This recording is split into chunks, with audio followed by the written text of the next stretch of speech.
So hello everyone, welcome all of you. आप सभी का एक बार फिर से स्वागत है हमारे इस यूट्यूब चैनल पर। और आज मैं आप लोगों के लिए जो लेकर के आया हूँ वो लेकर के आया हूँ फोर्थ पार्ट लेकर के आया हूँ हमारे चैप्टर द एनिमी का। ठीक है गाइस, तो द एनिमी का ये जो फोर्थ चैप्टर है, इससे पहले हम 3 लेक्चर्स इसके डिस्कस कर चुके हैं, जिसमें हम लोगों ने बहुत सारी स्टोरी को देखा, एक स्टोरी लाइनअप को हम लोगों ने देखा है। ठीक है गाइस, तो एक व्यक्ति है, सदाओ है, उसकी वाइफ है हाना, और जो पति है वो एक बहुत ही फेमस डॉक्टर भी है, साथ ही साथ एक फेमस सर्जन भी है। उसके यहाँ पर एक दुश्मन आ जाता है जो कि बहुत ही घायल अवस्था में है, और उसके लिए एक ऐसी स्थिति पैदा हो जाती है जहां कॉन्फ्लिक्ट ऑफ इंटरेस्ट यहाँ पर हमें देखने को मिलता है कि एक देशवासी होने के नाते, एक देशभक्त होने के नाते, क्या अपने देश के दुश्मन को वो सैनिकों को दे दे, पुलिस में उसे अरेस्ट करा दे, या फिर वो वहां उन्हें अरेस्ट ना करा करके उसका इलाज करे। तो लास्ट में जाकर के डिसीजन ये होता है कि हम इसका इलाज करेंगे, इलाज करके फिर इसको पुलिस को सुपुर्द कर देंगे। यानी कि पहले अपने डॉक्टर का कर्तव्य निभाएंगे, उसके बाद अपना देशभक्त होने का कर्तव्य भी हम साथ ही साथ निभाने वाले हैं। ठीक है, तो ऐसा सोच करके वो ऐसे घर ले आते हैं। घर ला करके उसको जैसे ही घर के बाकी नौकरों को पता चलता है कि ये इस तरह का हमारे देश का दुश्मन है, यहाँ आया हुआ है, तो उसको देख करके काफी सारे लोग बहुत असहज हो जाते हैं। उन्हें बिल्कुल भी अच्छा नहीं लगता कि हमारे मालिक को ऐसा नहीं करना चाहिए था, इस व्यक्ति को यहाँ पर नहीं लाना चाहिए था। लेकिन फिर भी सदाओ अपनी पूरी मेहनत से, पूरी कोशिश से उसका इलाज करता है। उसके बीच में हाना जो है वो उसका पूरा साथ देती है। वो अपनी लाइफ में पहली बार ऑपरेशन देख रही होती है, तो वो बाहर जाकर के स्पिट वगैरह करने लग जाती है, उल्टी करने लग जाती है। यूमी जो है, जिसे वो बहुत ही अपना करीबी समझते थे, वो भी वहां आती है, लेकिन वहां पर वो उनका कोई साथ नहीं देती है। इस तरीके से हमने देखा कि अब लास्ट जहां पर आता है कि ऑपरेशन में उसकी गोली जो है वो निकाल ली जाती है, लेकिन उसे अपने गट्स में, उसे अपनी आंतों में अभी भी काफी दर्द महसूस हो रहा होता है। यहाँ पर हमारी स्टोरी का जो अब तक हमने पढ़ा है वो खत्म होता है।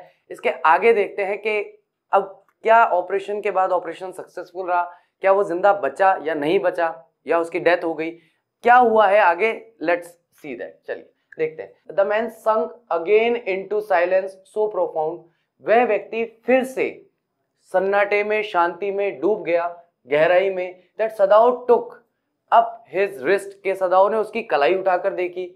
Hating the touch of it, हालांकि वो उसे स्पर्श करने से, उसे छूने से बहुत ज्यादा घृणा कर रहा था। ऑफ इट, यस, हाँ, there was still a pulse, यानी अभी भी उसकी नाड़ी, जिसको हम बोलते हैं नाड़ी, चल रही थी।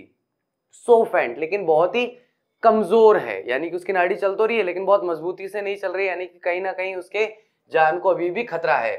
सो फीबल, बहुत ही कमजोर, बट इनफ, लेकिन इतनी है कि वो जीवित रह सके। If he wanted the man to live to give hope, जैसे कि वो चाहता हो कि वह व्यक्ति जो है जीवित रहे। और वो ऐसा क्यों सोचता है?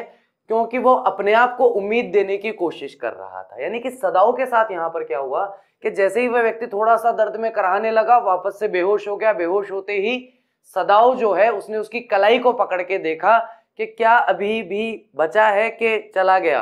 लेकिन उसने देखा उसकी नाड़ी चल रही है, उसकी पल्सेस चल रही है, लेकिन बहुत कमजोर चल रही है। तो उसने अपने आप से कहा कोई बात नहीं, कमजोर है लेकिन चल रही है, यानी कि ये जीवित रहेगा।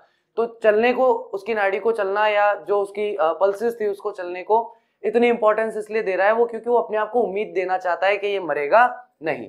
But certainly I do not want this man to live, लेकिन वास्तविकता में मैं ऐसा नहीं चाहता कि ये व्यक्ति जीवित रहे, क्योंकि ये मेरे देश का दुश्मन है।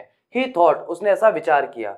No more anaesthetic, he told Hana, Hana को उसने कहा कि अब इसे और ज्यादा एनेस्थेटिक देने की आवश्यकता नहीं है। एनेस्थेटिक के बारे में लास्ट वीडियो में मैंने बताया था, सुंगा करके और बेहोश करने वाली दवाई है। आपने मूवीज वगैरह में देखा होगा कैसे रुमाल पे डाल करके और नाक पे लगा देते हैं तो कोई व्यक्ति बेहोश हो जाता है। तो उस तरीके से उसने कहा कि हाना, इसे और ज्यादा एनेस्थेटिक्स देने की आवश्यकता नहीं है। He turned as swiftly as though he had never paused, and from his medicines he chose a small vial and from it filled a hypodermic and thrust it into the patient's left arm। और वह बहुत ही तेजी से मुड़ा, यानी कि ऐसा सोच करके कि इसे जीवित नहीं रहना चाहिए, तेजी से पीछे की तरफ मुड़ा, जो बॉक्स वो लेकर के आया था अपना उसकी तरफ, स्विफ्टली, बहुत ही तेजी से, जैसे कि वो कभी रुका ही नहीं, यानी कि एक के बाद दूसरा काम तेजी से करना चाहता था वो। एंड फ्रॉम हिज मेडिसिन, और उसकी जो दवाइयां थी उसमें से उसने एक छोटी सी शीशी जो होती है, वाइल बोलते हैं, छोटी वाइल, आपने देखा होगा कि ऊपर से जब अपने इंजेक्शन लगता है तो छोटी शीशियां होती है, उसे ऊपर से ऐसे टक करके तोड़ते हैं, उसमें से इंजेक्शन भर के लगा देते हैं। तो वो जो छोटी सी शीशी है ना, उसे हम बॉटल नहीं कहते, उसे वाइल कहा जाता है, ठीक है। तो वाइल जो है उसने उठाई और इसे हाइपोडर्मिक से, जो एक इंजेक्शन की सीरीज होती है, उस सिरिंज से उसे भरा और उसे घुसा दिया मतलब लगा दिया, इंजेक्शन लगा दिया, it into the patient's left arm, उस मरीज के लेफ्ट आर्म में।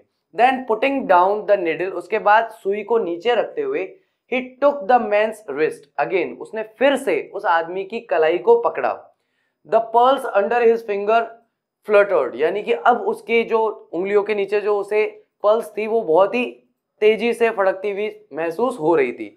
वंस और ट्वाइस, एक या दो बार, एंड देन ग्रू स्ट्रॉन्गर, और उसके बाद धीरे धीरे वो और ज्यादा स्ट्रॉन्ग होती चली गई। यानी कि जो पल्स है उसके अंदर जिस तरीके का वाइब्रेशन महसूस होता है, तो पहले एक दो बार उसे फ्लिकरिंग महसूस हुई, थोड़ी सी फड़फड़ाई, उसके बाद वो और ज्यादा स्ट्रांगली जो है वाइब्रेट होने लगी या फ्लिकर होने लगी, ठीक है guys. This man will live in spite of all, ये सब होने के बावजूद, गोली लगने के बावजूद, चट्टानों से चोट लगने के बावजूद, ऑपरेशन में इतनी प्रॉब्लम हुई कि गोली ढूंढने में बहुत ज्यादा दिक्कत हो गई थी, लगभग वो किडनी के करीब ही पहुंच गया था अपने इंस्ट्रूमेंट्स को लेकर के, लेकिन उसने उस गोली को निकाला। और उसके बाद में जब उसने चेक किया तो बहुत कमजोर, बहुत ही वीक उसकी पल्सेस चल रही थी, लेकिन अब वो कहता है ये सब होने के बावजूद भी मैं कह सकता हूं कि ये व्यक्ति जीवित रहेगा। ही सेड, उसने कहा टू हाना, हाना से एंड साइड, और लंबी सांस छोड़ी। द यंग मैन वोक, और जवान व्यक्ति जाग गया था। सो वीक, बहुत ही कमजोर। His blue eyes so terrified, और उसकी ब्लू कलर की जो आंखें थी वो बहुत ज्यादा भयभीत थी, यानी कि बहुत ज्यादा डरा हुआ था। When he perceived where he was, जैसे ही उसे पता चला, जैसे ही उसे आभास हुआ, उसने आंखें खोली, देखा आसपास किस तरह का घर है, किस तरह का क्या एटमॉस्फेयर है, किस तरह के लोग हैं, वो बहुत ज्यादा डर गया इन सारी चीजों को देख करके, जैसे ही उसे पता चला कि वो कहां था। That Hana felt compelled to apologize, कि हाना को इतना विवश महसूस किया कि उसने माफी मांगना शुरू कर दिया। She herself served him, उसने खुद ने उसकी सेवा की थी, उसने खुद ने उसको नहला करके, साफ करके, अपने पति की मदद की ऑपरेशन के दौरान, एनेस्थेटिक देने में भी उसने खुद ने उसकी सेवा की थी, यानी हाना ने खुद ने टॉम की सेवा की थी। For none of the servants would enter the room, क्योंकि जितने भी सर्वेंट थे उनमें से कोई भी उस रूम में एंटर करने के लिए अग्री नहीं कर रहा था, कोई भी उस रूम में एंटर करने के लिए तैयार नहीं था। When she came in the first time, जब वो अंदर पहली बार आई, she saw his summon, his small strength to be prepared for some fearful thing। ऐसा लग रहा था कि उसने देखा कि वो जो व्यक्ति है, टॉम जो है, वो अपनी खुद की जो बची कुची थोड़ी सी शक्ति है, ताकत, क्योंकि बहुत कमजोर हो गया। बताया था ना कि एक जर्नल के बारे में भी हमने डिस्कस किया था कि वो अपनी घर में अपनी पत्नी को ही पीटता था, तो सोचो कि वो कैदियों का क्या हाल करता होगा। तो उन्हें कई ऐसे रूमर सुनने को मिलते थे कि कैदियों को खाना कम दिया जाता है, खाने को प्रॉपर्ली नहीं दिया जाता, साथ ही साथ उनके साथ दुर्व्यवहार भी किया जाता है, उन्हें प्रताड़ित भी किया जाता है। तो उन सारी चीजों की वजह से शायद ये व्यक्ति बहुत ज्यादा कमजोर हो गया था, लेकिन फिर भी इसकी जो बची कुची ताकत थी, इसकी बची कुची जो शक्ति थी, उसने इसे इकट्ठा किया और his small strength to be prepare, ताकि अपने आप को तैयार कर सके फॉर सम फियरफुल थिंग, जैसे कि कोई भयानक चीज होने वाली है। उसे लग गया कि अब ठीक है, मरने वाला था, नहीं मरने दिया, बचा लिया, तो अब जो प्रताड़ना का सिलसिला है वो फिर से चालू हो जाएगा, या अब कुछ ना कुछ मेरे साथ और ज्यादा बुरा होने वाला है, ऐसा सोच करके वो डरने लगा। Don't be afraid, she bagged, उसने निवेदन किया, उसने बड़े प्यार से कहा, डरो मत। उससे प्रेम पूर्वक, कोमलता से और प्रेम पूर्वक उसे कहा कि डरने की कोई बात नहीं है, don't be afraid. How come you speak English, और ही गेस्ड, उसने आश्चर्य की तरह उसकी तरफ देखते हुए कहा, अरे आप तो जैपनी हैं, आप तो जैपनीज हैं, आप इंग्लिश कैसे बोलती हैं, और इतनी अच्छी, मतलब जैसे उसने प्रॉपर सेंटेंस बोला हो, तो आप इतनी अच्छी इंग्लिश कैसे बोलती हैं। I was a long time in America, she replied, और उसने जवाब दिया कि मैं काफी लंबे समय तक मैं अमेरिका में रहकर आई हूं। आप लोगों को पता है कि वो अमेरिका में रह के आई है? अगर पता है तो मेरे को बताओ इस बारे में कमेंट करके कि वो कब रही है अमेरिका में, मेरे को ध्यान नहीं आ रहा, मुझे आइडिया नहीं लग रहा, पता नहीं क्यों। इस चैप्टर के अंदर थोड़े से क्या पार्ट्स भी ज्यादा है ना, तो आगे का पढ़ते हैं पीछे का भूल जाते हैं। एक बार थोड़ा सा याद दिलाना प्लीज, है ना, कि हाना गई है कभी अमेरिका? मुझे नहीं लगता, मुझे आइडिया नहीं है इसके बारे में, थोड़ा सा प्लीज एक बार बताना, है ना। हाना ये अमेरिका कब गई है? तो कह रही बहुत लंबे समय रही है वहां। She saw that he wanted to reply to that. उसने देखा कि वो व्यक्ति उसकी इस बात का जवाब देना चाहता है, बट ही कुड नॉट, लेकिन वह उसका जवाब दे नहीं पाया। And so she knelt and fed, इसलिए वो घुटनों के बल, knelt का मतलब क्या होता है? नी का मतलब क्या है? घुटना, और जैसे घुटने के बल बैठेंगे तो वो क्या बन जाएगी? हमारी वर्ब बन जाएगी नील, जिसको बोलते हैं ना। तो नील का मतलब क्या होता है? जब आपको टीचर पनिशमेंट देता है ना, चलो घुटनों पे बैठा, नील डाउन। तो नील डाउन क्या है? घुटनों पर बैठने के लिए, उसकी पास्ट फॉर्म क्या बन रही है? knelt।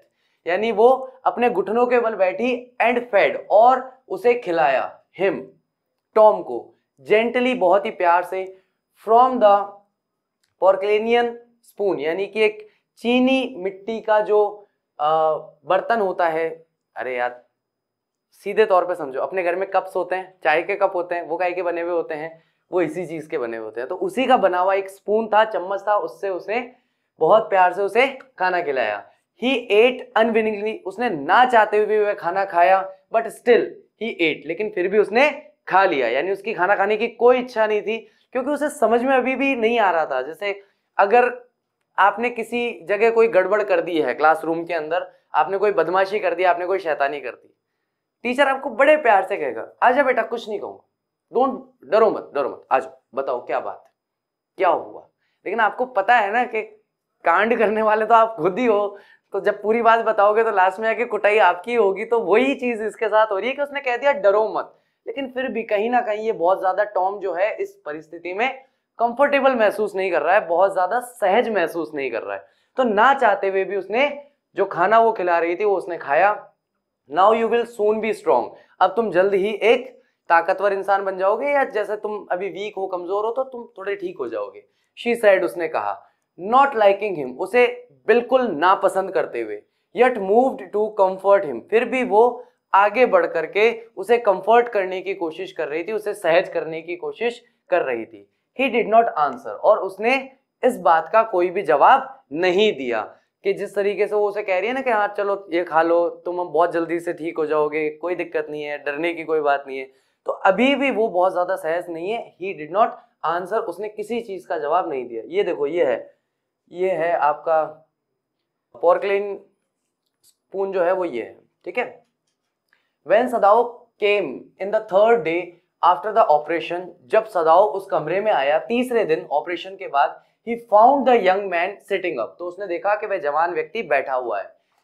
His face bloodless with the efforts, और उसका चेहरा जो है वो बिल्कुल ब्लडलेस है, यानी कि अब उसका चेहरा साफ करने की जरूरत नहीं है। विद द एफर्ट, यानी कि जो भी प्रयास उसने किए थे उससे उसका चेहरा बिल्कुल साफ हो गया था।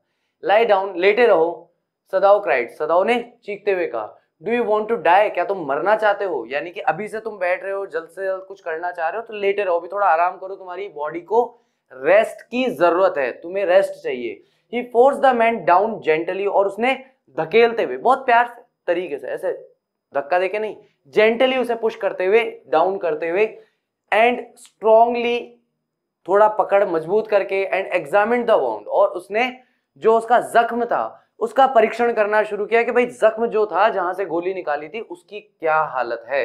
You may kill yourself if you do not sort of thing he is called it, उसने डांटने वाले अंदाज में कहा सदाओ ने टॉम से कि तुमने अपने आप को लगभग मार ही लिया था, यानी कि संभावना थी कि तुम अपने आप को मार चुके थे। If you do this short of thing, अगर इस तरह की चीजें तुम करोगे कि तुम्हारा घाव अभी ठीक नहीं है, बैठ रहे हो या अपने आप से कुछ करने की कोशिश कर रहे हो, तो तुम अपने आप को मार डालोगे, यानी ये तुम्हारी तबीयत के लिए, तुम्हारे स्वास्थ्य के लिए अच्छी बात नहीं है।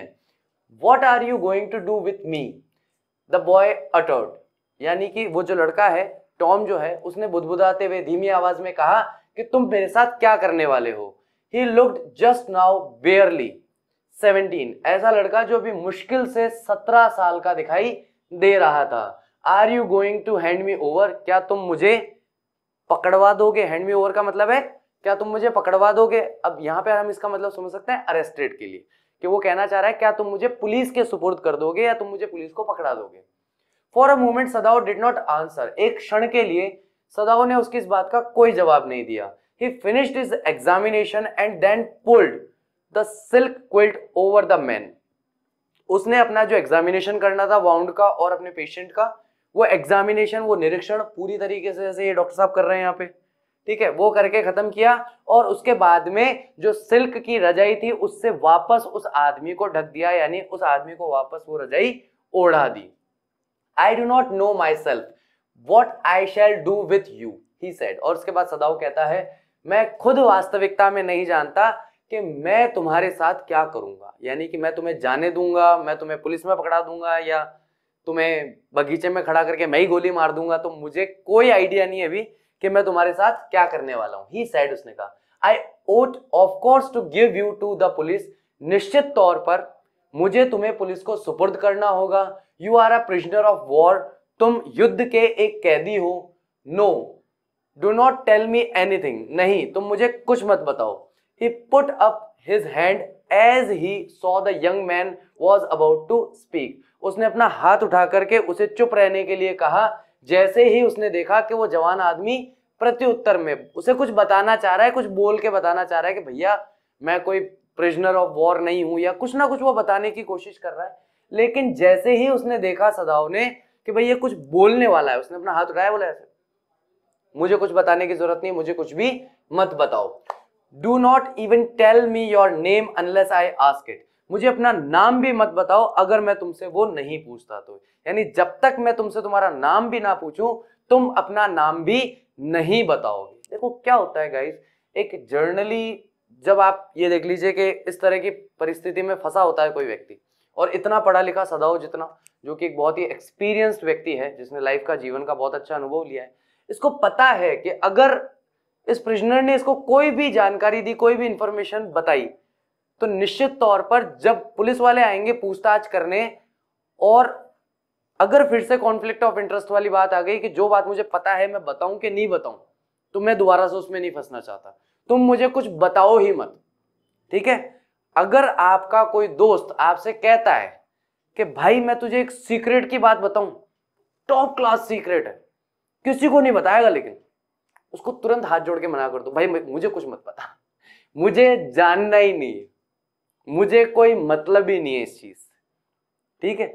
अगर ऐसा टॉप क्लास सीक्रेट है ना, तेरे पास ही रख, चाहिए ही नहीं तेरे सीक्रेट तेरे पास रख, ना छोड़ने दे, मुझे किसी फालतू के थर्ड पार्टी कॉन्फ्लिक्ट में मैं क्यों पढ़ूं कि कोई किसी की बात तू कहीं से सुन के आ रहा है, मुझे बता रहा है, कल को वहां पर रायता फैलेगा, पता पड़ा कि उस रायते में तू भी सन गया, मैं भी सन गया, ऐसा काम करना ही नहीं। तो यहाँ सदाओ भाई साहब बहुत समझदार आदमी, मैं आपको कुछ बताऊं नहीं, जानना ही नहीं, जब तक मैं नाम भी नहीं पूछू ना, अपना नाम भी मत बताइयो, तू चुपचाप बैठा रहे। They looked at each other for a moment, उन्होंने एक क्षण के लिए एक दूसरे की ओर देखा, and then the young man closed his eyes and turned his face to the wall. Okay, और एक दूसरे की तरफ देख करके एक क्षण के लिए, उसके बाद यंग मैन जो है उसने अपनी आंखों को बंद कर लिया और अपने चेहरे को दीवार की तरफ मोड़ लिया, यानी कि करवट ले ली, करवट लेकर के दीवार की तरफ मुंह करके वो लेट गया, ओके कहते हुए, ठीक है। He whispered his mouth a bitter line, और उसने अपने मुंह से, मतलब अपने मन में ही उसने कुछ बिटर लाइंस कही, यानी कि कुछ ऐसी बातें कही, कुछ ऐसे वाक्य कहे जिससे शायद किसी को चोट पहुंच सकती है। बिटर लाइंस का मतलब कड़वी बातें उसने कही, ठीक है। तो विस्पर्ड में, विस्पर्ड का मतलब बुदबुदाते हुए या बिल्कुल फुसफुसाते हुए उसने इन बातों को कहा कि भाई सदाओ सुन नहीं ले, है ना, लेकिन अपने मन में ही कह दिया। Outside the door Hana was waiting for Sadao, दरवाजे के बिल्कुल बाहर जो है हाना जो है वो सदाओ के लिए इंतजार कर रही थी। He saw at once that she was in trouble, और उसने एकदम से देख करके उसका चेहरा, चेहरे के भाव देख करके ही वो समझ गया कि कोई ना कोई मुसीबत की बात है, यानी कि हाना कहीं ना कहीं कोई ना कोई मुसीबत महसूस कर रही है। Sadao Yumi tells me the servants feel they can not stay if we hide this man here anymore. तो उसने क्या कहा, जो हाना है, हाना ने कहा सदाओ यूमी जो है वो मुझसे कह रही है कि सर्वेंट्स जो हैं वो ऐसा महसूस कर रहे हैं दे कैन नॉट स्टे, कि वो अब यहाँ हमारे घर में नहीं रह पाएंगे या वो हमारे घर में नहीं रहना चाहते। If we hide this man here anymore, अब अगर और ज्यादा, क्योंकि 3 दिन हो चुके हैं, 3 दिन पहले ये व्यक्ति आया था, इलाज कर दिया, सब कुछ हो गया, ठीक भी हो गया थोड़ा सा, तो अगर ये व्यक्ति जो है यहां रहता है तो नौकर जो है वो यहां से चले जाएंगे, ऐसा मुझे यूमी ने बताया था। शी सेड, उसने कहा, she tells me that they are saying that you and I were so long in America, वो ये कह रहे हैं कि तुम और मैं लंबे समय तक अमेरिका में रहे हैं, that we have forgotten to think of our own country first, इसीलिए हम लोग जो हैं, यानी कि तुम और मैं, सदाओ और हाना, हम लोग पहले स्थान पर अपने देश के बारे में नहीं सोच रहे। यानी कि अब नौकरों के बीच में मन में एक ऐसी भाव आ रही है कि तुम लोग है ना बहुत लंबे समय तक अमेरिका में रह के आए हो, तो तुम तो अमेरिकन हो, इसलिए तुम अपने देश के बारे में नहीं सोच रहे। तुमने वहीं पढ़ाई करी है 7-8 साल, 8 साल, हाँ 22 से 30, 8 साल तुम वहां रह करके आए हो, तो इसलिए तुम तो अमरीकी हो, तुम तो अमेरिकन हो, तुम तो जापान के बारे में नहीं सोच रहे, इसलिए जापान के दुश्मन को तुमने अपने घर में शरण दे रखी है, उसका इलाज कर रहे हो, खिला पिला रहे हो, उसको जीवित रखने का प्रयास कर रहे हो। They think we like Americans, उन्हें लगता है कि हमें अमेरिकन्स पसंद है या हमें अमरीकी लोग पसंद हैं क्योंकि हम अमेरिका रहकर आए हैं। इट इज नॉट ट्रू, ये सत्य नहीं है। सदाओ सेड हार्शली, सदाओ ने कठोरता से कहा, मतलब गुस्सा करते हुए कहा, ये सच नहीं है, ऐसा थोड़ी है। Americans are are enemy, American जो है वो हमारे शत्रु हैं। But I have been trained not to let a man die if I can help it, लेकिन मुझे ऐसी ट्रेनिंग दी गई है। आई हैव बीन ट्रेन्ड का मतलब क्या है, मुझे ऐसा प्रशिक्षण दिया गया है कि अगर एक व्यक्ति मर रहा हो और अगर मैं उसे बचा सकता हूं तो मैं उसे मरने नहीं दे सकता। यानी कि इस सेंटेंस को हिंदी में देखोगे थोड़ा आगे पीछे हो जाएगा, ठीक है।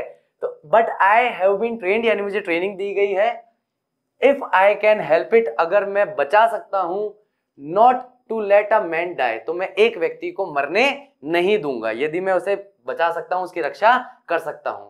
The servants can not understand that, जो नौकर थे वो इस बात को नहीं समझ सकते थे, वो इसे अंडरस्टैंड नहीं कर सकते थे। शी सेड एंशियसली, उसने चिंतित होते हुए कहा कि भाई ठीक है, ये तो तुम पढ़े लिखो की बातें हैं कि भाई मेरा तो जो एक डॉक्टर के नाते कर्तव्य है कि अगर कोई आदमी मर रहा है तो मैं उसे मरने नहीं दूंगा। लेकिन नौकर इन बातों को थोड़ी समझेंगे, उनको तो यही लग रहा है, बोले कि पहले मना किया था तो भी ले आया, बोला कि तुम्हारे ऊपर प्रकृति का कहर बरपेगा, है अंधविश्वासी एक नौकर ने कहा था, तो भी उस चीज को भी ध्यान नहीं दिया।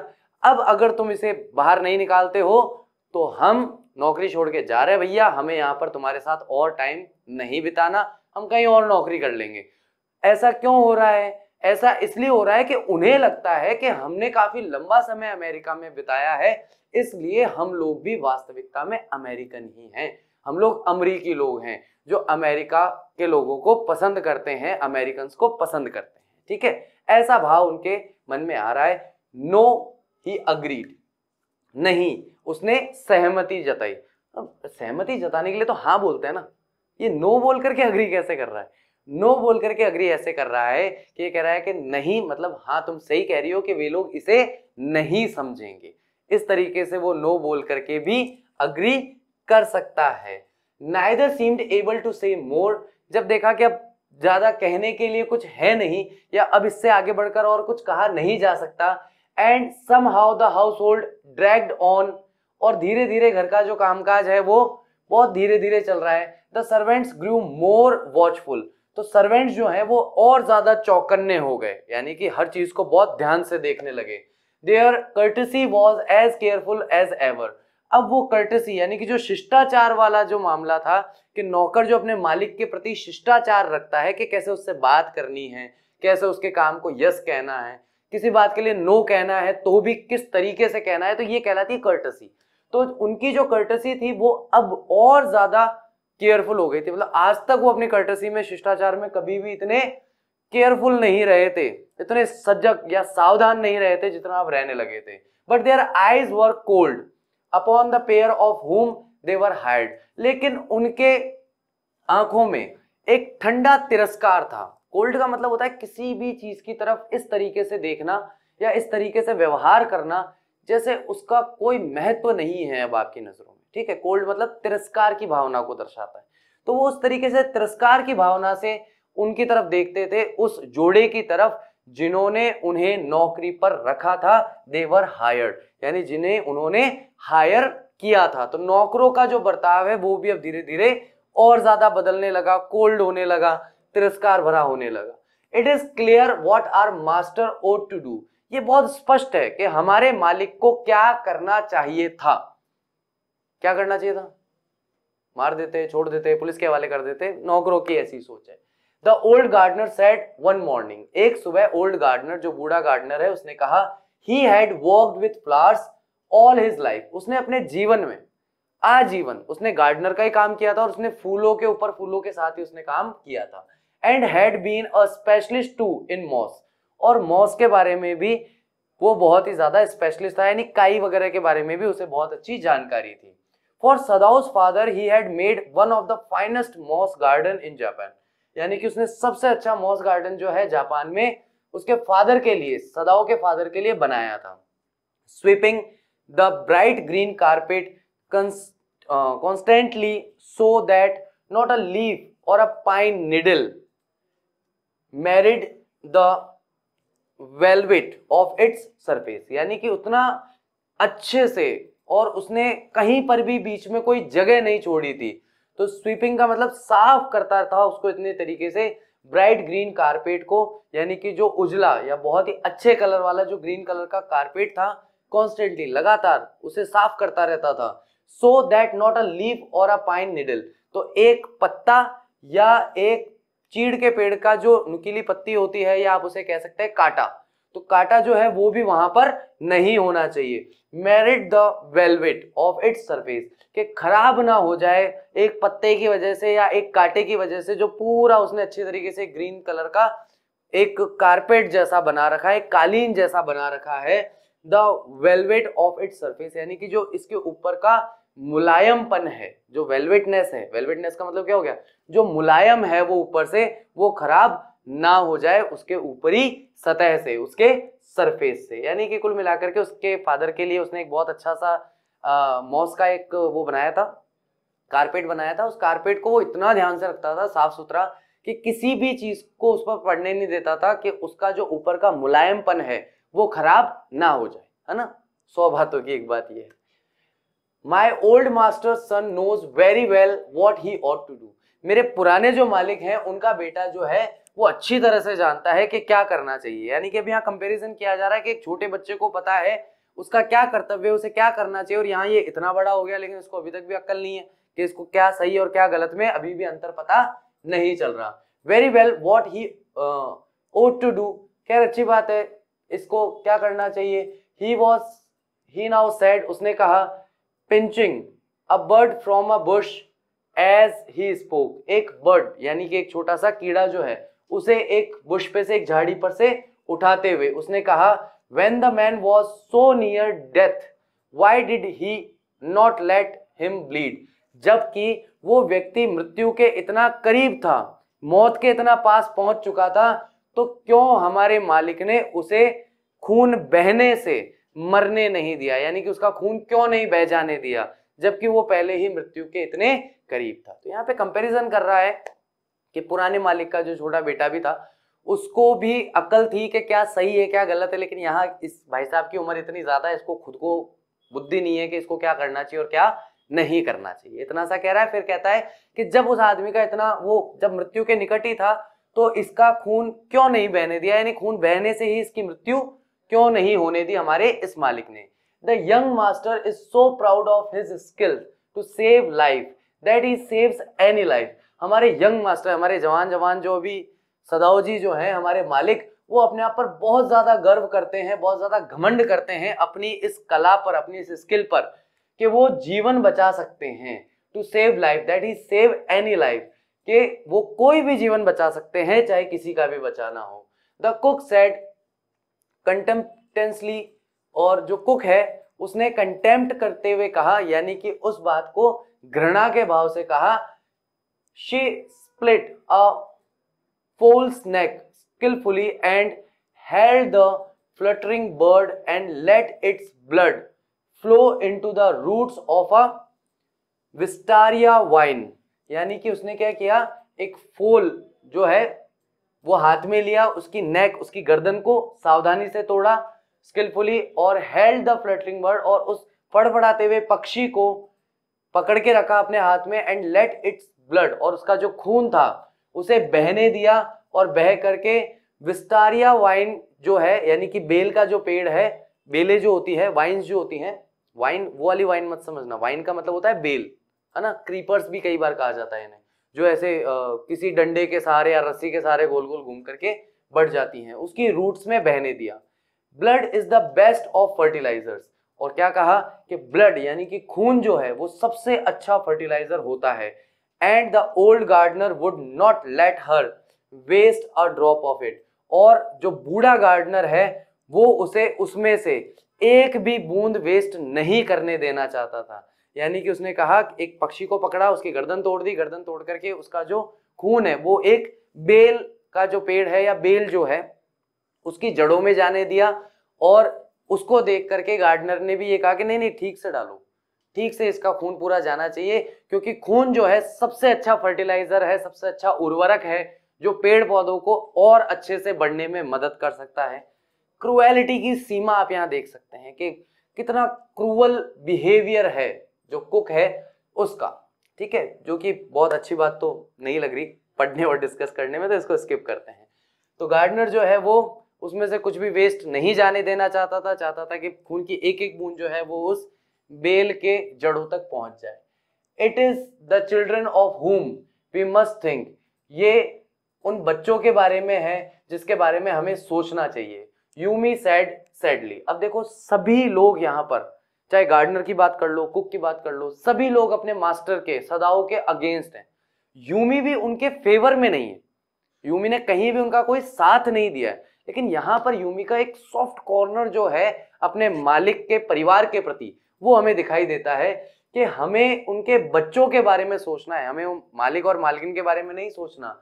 बहुत दुखी मन से उसने ये कहा, what will be their fate, उनका भाग्य कैसा होगा, if their father is condemned as a traitor, अगर उनके पिता को एक देशद्रोही होने का, एक धोखेबाज होने का अगर कंडेम्ड किया जाता है, अगर उन्हें दोषी पाया जाता है। कि उसने कहा कि जरा सोचो कि उन छोटे छोटे बच्चों का क्या होगा, जिनमें से एक तो 3 महीने का है, जब वो बड़ा होगा उसका जीवन कैसा होगा, उसका भाग्य कैसा होगा अगर उसके पिता को देशद्रोह के लिए या धोखाधड़ी के लिए उसे दोषी पाया जाता है। तो they did not try to hide what they said from the ear of Hannah as she stood arranging the day's flower in the veranda nearby, and she knew they spoke on purpose that she might hear.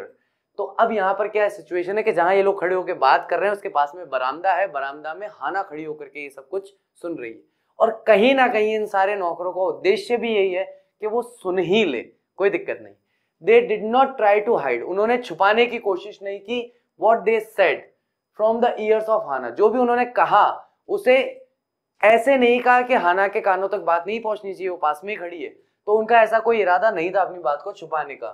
As she stood arranging the day's flower, क्योंकि वो दिन के जो फूल थे उन्हें arrange कर रही थी, व्यवस्थित कर रही थी बरामदा में, इन द वरेंडा, वरेंडा के अंदर, नियर बाय, बिल्कुल पास में ही, एंड शी न्यू, और वो जानती थी, दे स्पोक ऑन पर्पस, कि वो जानबूझ करके ऐसे बात कर रहे हैं, जानबूझ के ऐसा बोल रहे हैं, दैट शी माइट हियर, ताकि वो सुन ले, यानी हाना को पता चल जाए कि नौकरों के बीच में क्या चल रहा है, और वो एटलीस्ट उस आदमी को घर से बाहर निकाल दे, या जाकर के हाना अपने पति से लड़ ले कि अब बाहर निकालो, बहुत हो गया, वरना यहाँ पे तो चिड़िया की गर्दन तोड़ी हुई, पता है किसी और को निपटा दे। मैं she might hear that they were right, she knew too in most of her being, वो जानते थे, दैट दे वर राइट, कि वो जानती थी खुद भी अपने मन में कि नौकर जो कह रहे हैं वो बात बिल्कुल सही है, नौकर अपनी बात में कहीं पे भी गलत नहीं है, अपने मोस्ट ऑफ हर बीइंग यानी अपनी अंतरात्मा से, अपनी अंतरात्मा से वो ये बात जानती थी कि नौकर जो कह रहे हैं वो सब कुछ सही कह रहे हैं।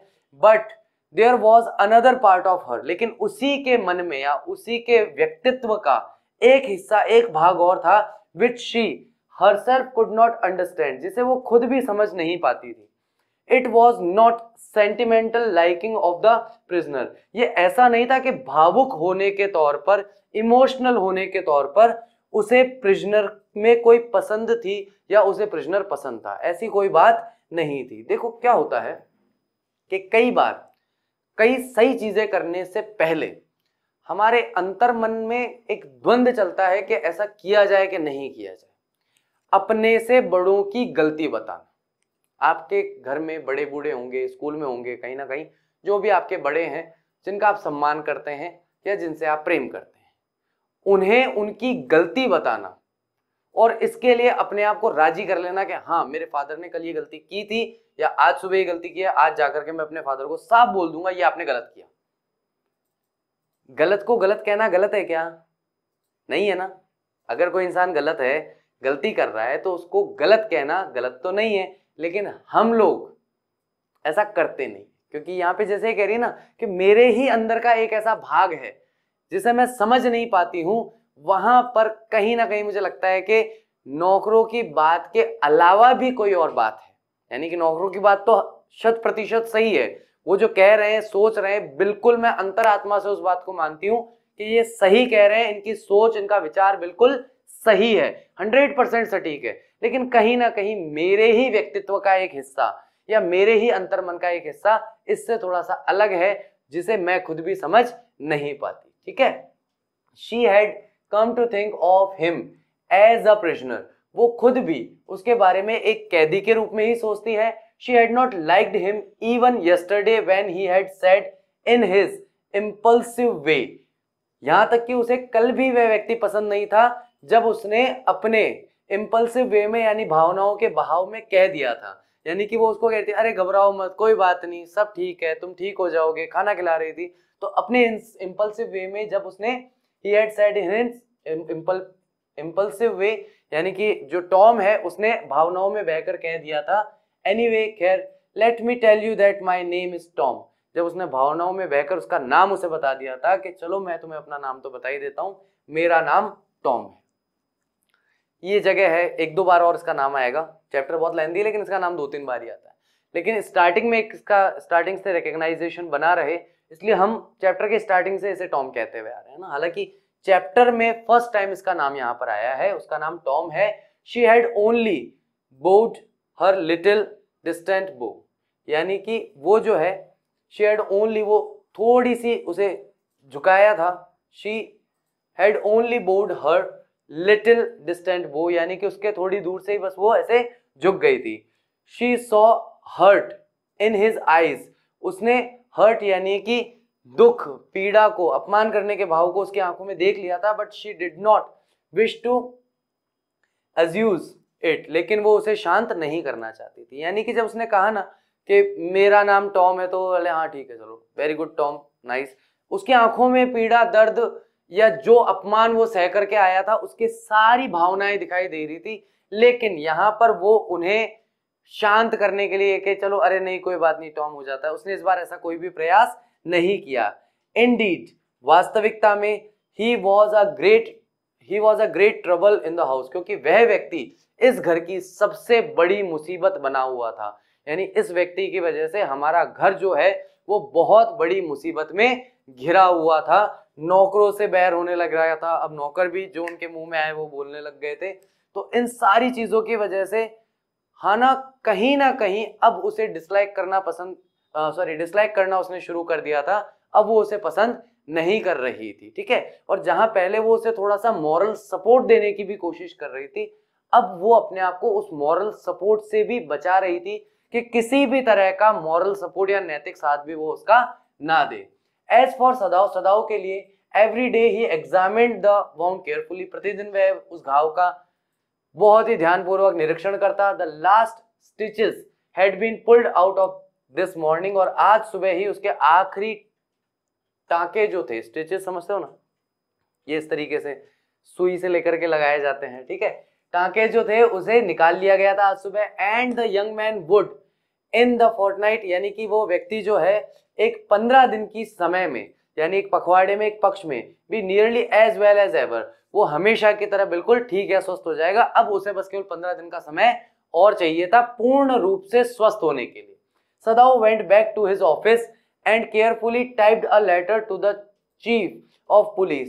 सदाओ जो है वो सावधानी से एक उसने पत्र लिखा। सबसे पहले वो अपने ऑफिस चला गया, वापस अपने ऑफिस लौट गया। उसके बाद वहां जाकर के उसने चीफ ऑफ पुलिस जो है उसे सावधानी पूर्वक एक पत्र लिखा, रिपोर्टिंग द होल मैटर। ये सारा का सारा जो मुद्दा है, ये सारी घटना कैसे हुई उसे स्पष्ट करते हुए, उसे बताते हुए कि देखो भैया, अब वो लेटर लिख रहा है, उसने देख लिया हाँ ठीक है, मरेगा नहीं, 15 दिन में बिल्कुल नॉर्मल हो जाएगा, तो अब इसको पुलिस के हवाले कर देना चाहिए। ऐसा सोच करके वह एक लेटर लिखना शुरू करता है, बहुत ही सावधानी पूर्वक। और लेटर किसको लिख रहा है? चीफ ऑफ पुलिस को लिख रहा है, जो सारा मुद्दा है उसको रिपोर्ट करने के लिए, उसके बारे में बताने के लिए। On the 21st day of February, यानी कि 21 तारीख जो थी फेब्रुवरी की, an escaped prisoner was washed up on the shore in front of my house. एक भागा हुआ कैदी जो है वो वॉश्ड अप यानी कि लहरों के साथ बहाकर लाया गया, ऑन द शोर किनारे पर, in the front of my house मेरे घर के बिल्कुल सामने। सो फार ही टाइप्ड, और इतना ही उसने लिखा था, then he opened a secret drawer of his desk, और इतना लिख करके उसने एक सीक्रेट ड्रॉर खोली अपने डेस्क की, and put the unfinished report into it, और उसने उस रिपोर्ट को वहां पर सीक्रेट ड्रॉर के अंदर रख करके उसे वापस बंद कर दिया। यानी कि उसने लिखना तो शुरू किया, लेकिन इतना सा लिख करके कि भैया 21 तारीख को फेब्रुवरी 21 फरवरी को एक भागा हुआ कैदी जो है वो बहाकर जो समुद्र की लहरें हैं उसके साथ लाया गया था मेरे घर के सामने किनारे पर। ठीक है, इतना लिख करके उसने कागज उठाया और उस ड्रॉर में रख के ड्रॉर को बंद कर दिया। On the 7th day after that, और उसके बाद 7वें दिन, 2 थिंग्स हैपेंड, 2 चीजें हुई। In the morning the servants left together, सुबह सुबह सारे नौकर एक साथ घर छोड़कर चले गए। Their belongings tied in large square cotton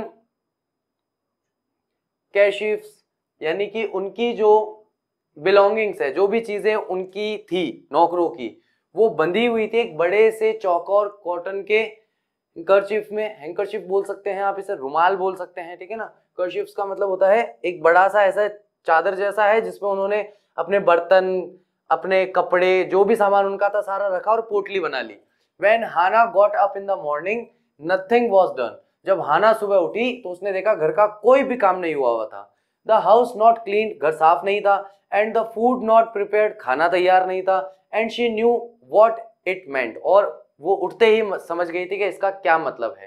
इसका मतलब ये है कि सब नौकरी छोड़कर चले गए। She was dismayed and even terrified, वो बहुत ही दुख में, ग्लूम में डूब गई, उसको दुख हुआ और डर भी गई। But her pride as a mistress would not allow her to show it, लेकिन जो मिस्ट्रेस होने के यानी मालकिन होने के नाते जो उसका प्राइड था, जो उसका आत्मसम्मान था, उस वजह से उसने अपने दुख को या अपने डर को किसी को दिखाया नहीं, अपने आप को उसने अलाउ नहीं किया कि वो अपने दुख को या अपने डर को किसी को दिखाए। ठीक है, तो यहाँ पर इस पैराग्राफ में हमारे साथ क्या हो रहा है कि 7वें दिन 2 चीजें सुबह हुई। सबसे पहली चीज कि सारे के सारे नौकर जो हैं वो एक पोटली बना करके अपने सामान की और अपना काम छोड़ करके, अपनी नौकरी छोड़ करके जा चुके थे। जैसे ही हाना उठी उसने देखा कि घर साफ नहीं है, खाना नहीं बना हुआ, वो देखते ही समझ गई, और समझने के बाद उसे इस बात का दुख हुआ, उसे इस बात का डर भी लगा। लेकिन क्योंकि वो एक मालकिन है, उसका खुद का भी एक सेल्फ रेस्पेक्ट है, आत्मसम्मान है, उसकी वजह से उसने इसमें से कोई भी भाव दिखाया नहीं, किसी भी भाव को दर्शाया नहीं। इंस्टेड, उसके बजाय शी इंक्लाइंड हर हेड, उसने ग्रेसफुली यानी गरिमा के साथ अपने सर को ऊंचा उठाए रखा। When they appeared before her, जब वो उसके सामने आए, इन द किचन में, and she paid them of, और उन्होंने जिसकी जो तनख्वाह बनती थी सबको उसने पैसा दिया। Thank them for all that they had done for her, और उन सभी का धन्यवाद दिया कि आज तक आपने हमारी जो भी सेवा की है, आज तक आपने हमारे घर के काम में जो भी हाथ बटाया है, उसके लिए आप सभी का धन्यवाद। दे वर क्राइंग, वे सभी लोग रो रहे थे, but she did not cry, but वो रोई नहीं। The cook and the gardener had served Sadao since he was a little boy in his father's house. Cook और गार्डनर तो उनके परिवार में इतने पुराने सदस्य थे, उन्होंने सदाओ की तब से सेवा की थी, तब से ख्याल रखा था सदाओ का, जब वो एक छोटा बच्चा हुआ करता था उसके पिता के घर में। And Yumi cried because of the children, और यूमी इसलिए रो रही थी क्योंकि अब वो उन बच्चों से बिछड़ जाएगी। ठीक है, तो यूमी का मेन काम क्या था, आया वाला जो काम होता है, जो बेबी सिटर का काम होता है, बच्चों को संभालने का काम यूमी का था। तो बच्चों से जुदा होने का, अलग होने का यूमी को बहुत दुख हो रहा था, इसलिए वो रो रही थी। She was so grieving that after she had gone she ran back to Hana. वो इतना ज्यादा दुख में, इतना ज्यादा दुख मना रही थी, या इतना ज्यादा उसे दुख महसूस हो रहा था कि जाने के बाद भी वो वापस दौड़ करके हाना के पास वापस आई, यानी कि पैसे दे दिए, धन्यवाद धन्यवाद, वो जाने लगी, 2 5 10 कदम जाके भाग के वापस हाना के पास में आई। If the baby misses me too much tonight send for me. अगर आज रात को अगर बच्चा मुझे बहुत ज्यादा मिस करे, मतलब तुम्हारे से सुलाया नहीं जाए या तुम्हारे पास रहे नहीं, क्योंकि तुम्हारे पास ज्यादा रहा नहीं, मैंने ही उसे हमेशा रखा है, तो अगर वो रोए बहुत ज्यादा, मुझे मिस करे, तो मुझे बुला लेना। I am going to my own house, मैं अपने खुद के घर जा रही हूँ, and you know where it is, और तुम जानती हो मेरा घर कहाँ है। Thank you, Hana said smiling. उसने कहा धन्यवाद, ठीक है भाई, तुमने अपनी तरफ से जो भी कहा उसके लिए धन्यवाद, स्माइल करते हुए कहा। But she told herself she would not send for Yumi. लेकिन वो अपने मन ही मन कहीं ना कहीं तय कर चुकी थी, निश्चित कर चुकी थी कि वो यूमी को नहीं बुलवाएगी। हाउएवर द बेबी क्राइड, चाहे बच्चा कितना ही रोए, कितनी ही कोई समस्या हो, वो इनमें से किसी को दोबारा नहीं बुलाएगी, ऐसा हाना ने अपने मन में निश्चित कर लिया था। She made the breakfast and Sadao helped with the children. उसने खुद ने अपना नाश्ता बनाया सबका, और सदाओ जो है उसने बच्चों को संभाल करके हाना की मदद की। Neither of them spoke of the servants beyond the fact that they were gone। और उनमें से किसी ने भी नौकरों के बारे में कोई बात नहीं की, बस इतनी सी बात की कि भाई तथ्य क्या है, फैक्ट क्या है अभी का, कि वो अब नौकरी छोड़कर जा चुके हैं, वे सभी यहां से जा चुके हैं। But after Hana had taken morning food to the prisoner, लेकिन जब उसके बाद में हाना जो है सुबह का खाना लेकर प्रिजनर के पास गई, शी केम बैक टू सदाओ, वो वापस लौटकर सदाओ के पास आई। Why is it we cannot see clearly what we ought to do? She asked him। उसने पूछा कि हम ये साफ तौर पर क्यों नहीं देख पा रहे हैं अभी भी, आप भी और मैं भी। बात तो ये हुई थी कि भाई वो ठीक हो जाएगा, उसका जान बचा करके पुलिस के हवाले कर देंगे। आज 7 दिन हो गए, अभी भी हम लोग क्लियरली क्यों नहीं तय कर पा रहे हैं कि हमें करना क्या है। अब वो भी फ्रस्ट्रेट हो रही है थोड़ी थोड़ी, है ना, उसको भी फ्रस्ट्रेशन आ रही है। सी आस्क्ड हिम, उसने पूछा, even the servant see more clearly than we do. यहाँ तक कि नौकर जो है वो हमारे से ज्यादा क्लियरली देख पा रहे हैं कि भाई देखो तुम बहुत दिन हो गए, हमने डायरेक्टली इनडायरेक्टली हर तरीके से तुम्हारे तक बात पहुंचा दी कि इसको निकालो निकालो, नहीं तो हम चले जाएंगे, तुमने नहीं निकाला, हम जा रहे हैं। यानी कि नौकरों की लाइफ में अपनी लाइफ से ज्यादा क्लियरिटी है। साला अपने को क्लियरिटी नहीं, अपने को करना क्या है इसके साथ। ठीक है, तो वो ये कहती है कि नौकर जो है वो ज्यादा स्पष्ट तौर पे देख पा रहे हैं कि उन्हें क्या करना है। Why are we different from other Japanese? ऐसा क्यों है कि बाकी जो जापान वासी हैं हम उनसे काफी अलग हैं। सदाओ डिड नॉट आंसर, सदाओ ने इस बात का कोई जवाब नहीं दिया। बट अ लिटिल लेटर, लेकिन थोड़ी देर बाद, he went into the room where the prisoner was and said brusquely, और उसके बाद में उस रूम में गया जहां पर वो प्रिजनर था, और उसने बड़े रूखेपन से, मतलब बड़ा निंदनीय तरीके से या फटकारते हुए उसने कहा, today you may get up on your feet, आज तुम शायद अपने पैरों पर खड़े हो सकते हो। I want you to stay up for 5 minutes at a time, मैं बस ये चाहता हूं कि तुम खड़े हो और अपने पैरों पर 5 मिनट तक खड़े रहो। Tomorrow you may try it twice, और कल तुम इसे 2 बार कोशिश कर सकते हो, एज लॉन्ग, 2 बार तक तुम्हें कोशिश करनी है। I would be well that you get back your strength and as quickly as possible, ये मेरे लिए भी अच्छा होगा। इट वुड बी वेल, ये मेरे लिए, मेरे परिवार के लिए बहुत अच्छा होगा कि तुम्हें अपनी ताकत, यानी कि जो भी शक्ति जीवन जीने के लिए, अपने आप चलने फिरने के लिए चाहिए, वो शक्ति तुम्हारी जल्द से जल्द, एज क्विकली एज पॉसिबल, जितनी जल्द से जल्द तुम्हारे हाथ पैरों में वापस जान आ जाए, ताकत आ जाए, तुम यहां से खड़े होके निकल लो, हमारे लिए उतना ही अच्छा है। तो आज तुम 5 मिनट खड़े होकर के देखोगे और कल तुम ऐसा 2 बार करोगे, ठीक है। He saw the flicker of terror of the young face that was still very pale, और उसने एकदम से गुस्से में सब बोल तो दिया एक बार में, उसके बाद में उसने देखा कि जो यंग, यानी वो 17 साल के लड़के के चेहरे पर जो डर था वो अभी भी उस डर के मारे बिल्कुल पीला या रूखा सा उसका चेहरा पड़ा हुआ था, यानी कि उसके चेहरे का रंग उड़ा हुआ था। ओके, द बॉय मर्मर्ड, और धीमे धीमे बुदबुदाते हुए उसने कहा okay. Evidently he was determined to say more. स्पष्ट रूप से ये चीज साफ दिखाई दे रही थी कि वो इससे ज्यादा भी कुछ कहना चाहता था, यानी उसके मन में था कि आज मैं कह ही देता हूं। उसके मन में उसने पक्का निश्चय किया था कि आज मैं इससे ज्यादा भी और कुछ कहूंगा, लेकिन उससे ज्यादा वो कहता नहीं है। I feel I ought to thank you doctor for having saved my life. और फिर भी वो हिम्मत करके कहता है कि मुझे लगता है, मुझे ऐसा महसूस होता है कि मुझे आपका धन्यवाद करना चाहिए डॉक्टर, मेरा जीवन बचाने के लिए। ये कौन कह रहा है? टॉम कह रहा है, सदाओ से कह रहा है, डॉक्टर से कह रहा है कि मुझे आपको धन्यवाद देना चाहिए कि आपने मेरे जीवन की रक्षा की, आपने मेरा जीवन बचाया। Don't thank me too early, बहुत जल्दबाजी मत करो मेरा धन्यवाद करने में। सदाओ सेड कोल्डली, यानी कि उसने भाव शून्यता से बोले कि मतलब मैं तुम्हारे साथ अब आगे जो करने वाला हूं, आगे तुम्हारे साथ जो होने वाला है तुम्हें उसका कोई अंदाजा नहीं है, तो इसलिए बहुत जल्दबाजी मत दिखाओ मेरा धन्यवाद करने में। He saw the flicker of terror again in the boy's eyes, और उसने देखा कि फिर से वही डर की झांकी जो है, झलक जो है, वो उस लड़के की आंखों में दिखाई दे रही है। Terror as unmistakable as an animal's, ऐसा डर जो इतना स्पष्ट दिखाई दे रहा है कि उसमें कोई मिस्टेक नहीं है, जैसे कि किसी जानवर में होता है। अब आप अगर किसी मुर्गी को पकड़ के उसकी गर्दन पे चाकू रख के खड़े रहोगे तो उससे पूछो ना कि डर लग रहा है कि नहीं लग रहा है, तो उतना स्पष्ट रूप से। The scars on his neck were crimson for a moment, और जो घाव थे, जो घाव के निशान थे, स्कार्स जो थे उसकी गर्दन पे, वो गहरे लाल रंग के हो गए थे एक क्षण के लिए। दोज स्कार्स, वो घाव के निशान, व्हाट वर दे, वो क्या थे? सदाओ डिड नॉट आस्क, सदाओ ने नहीं पूछा। यानी कि कहीं ना कहीं ये जो गर्दन पे घाव का निशान है ना, कान के नीचे वाला, जो हाना ने पहली बार देखा था, इसको लेकर के बड़ी मिस्ट्री बनी हुई है।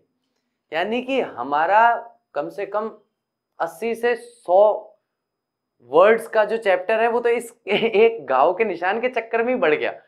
क्यों बढ़ गया? कि ये कहीं ना कहीं इंडिकेट कर रहा है कि प्रिजन में इसके साथ प्रताड़ना की गई है, इसे शारीरिक रूप से पीड़ा पहुंचाने के लिए मारा पीटा जाता था वहां पे, ठीक है ना। इसलिए बार बार ये जो स्कार है ना, जो चोट का निशान है, उसका बार बार जिक्र आ रहा है। चलिए गाइस, तो आज का हमारा जो लेक्चर था वो यहीं तक था। आई होप आप लोगों ने लेक्चर एंजॉय किया होगा, अच्छे से आप लोगों को समझ में भी आया होगा। और अब बारी आती है कि मुझे आपसे कुछ पूछना है। हमेशा हर लेक्चर के एंड में मैं कुछ ना कुछ आपसे पूछता ही हूँ, तो आज हम इस चीज को, अपनी परंपरा को कैसे तोड़ सकते हैं, आज भी पूछूंगा नेचुरली। तो आप लोग मुझे ये बताइए कि अगर उन नौकरों की जगह आप होते तो क्या आप जॉब छोड़कर जाते या नहीं जाते? अगर आप जाते तो क्यों जाते, और नहीं जाते तो क्यों नहीं जाते? क्योंकि यहां पर अगर सदाओं का कॉन्फ्लिक्ट ऑफ इंटरेस्ट है तो उनके सर्वेंट्स का भी कॉन्फ्लिक्ट ऑफ इंटरेस्ट होना चाहिए था। लेकिन आपको क्या लगता है कि अगर आप उनकी जगह होते तो आप जॉब छोड़ के चले जाते, जैसे कि सब लोग आज चले गए, या आप लोग वो जॉब छोड़ करके नहीं जाते? एक चीज मुझे ये बताओ। और आपको क्या लगता है कि हाना ने जिस तरीके से नौकरों को डील किया, क्या कोई दूसरा तरीका हो सकता था कि वो नौकरों को डील करती कि चलो कोई बात नहीं, बहला फुसला करके वापस रख लेती? या जिस तरीके से वो ब्लंटली उनके सामने गई, पैसा दिया, धन्यवाद आपकी सेवा के लिए, स्माइल करते हुए उनको रवाना कर दिया, यही सही तरीका था? मेरे ये दो क्वेश्चन है। नौकरों की जगह आप होते तो क्या करते? हाना के पास और कौन से अल्टरनेटिव थे जो उसने किया उसके अलावा? मुझे ये दो चीजों के बारे में बताइए। Thank you very much and I will see you soon in the next lecture. Thank you, bye bye.